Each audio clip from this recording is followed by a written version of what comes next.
स्त्री की चाहत क्या होती है जानना चाहते हो तो कहानी को अंत तक जरूर देखना। कहानी देखने के बाद आपकी लाइफ पूरी तरह से बदल जाएगी। एक विद्वान को फांसी लगने वाली थी। राजा को इस बात का अफसोस भी था। राजा को एक उपाय सूझा। राजा ने कहा, मैं तुम्हारी जान बख्श दूंगा अगर तुम मेरे एक सवाल का जवाब सही सही बता दोगे तो। ऐसा क्या प्रश्न है राजन? प्रश्न था कि स्त्री आखिर चाहती क्या है?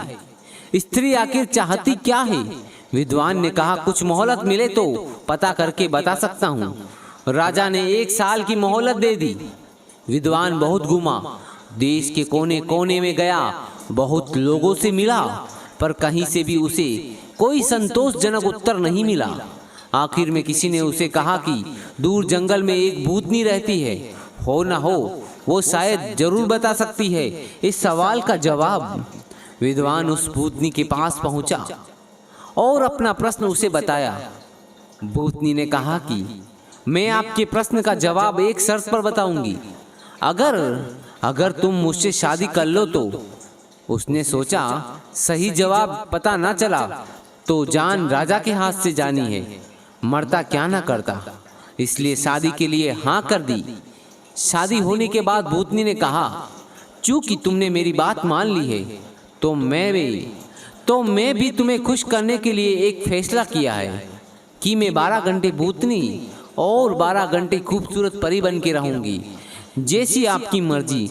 अब तुम ये बताओ कि दिन में भूतनी रहूं या रात को। उसने सोचा कि यदि वह दिन में भूतनी हुई तो दिन नहीं कटेगा और रात में भूतनी हुई तो रात नहीं कटेगी।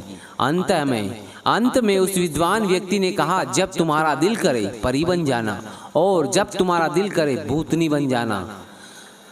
यह बात सुनकर भूतनी ने प्रसन्न होकर कहा, चूंकि तुमने मुझे अपनी मर्जी करने की छूट दे दी है तो मैं हमेशा परी बन के ही रहूंगी, परी बन के ही रहा करूंगी, और यही तुम्हारे प्रश्न का उत्तर भी है।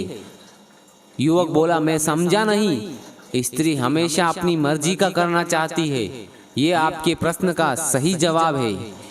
यदि स्त्री को अपनी मर्जी का करने दोगे तो वो हमेशा ही परी बन के रहेगी, वरना भूतनी बन के रहेगी। क्या समझे? चिंतन करते रहो जी, फैसला आपका, खुशी आपकी। तो दोस्तों, कहानी आपको कैसी लगी?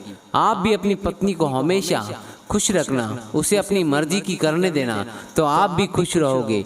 कहानी कैसी लगी ये कमेंट में जरूर बता देना। धन्यवाद।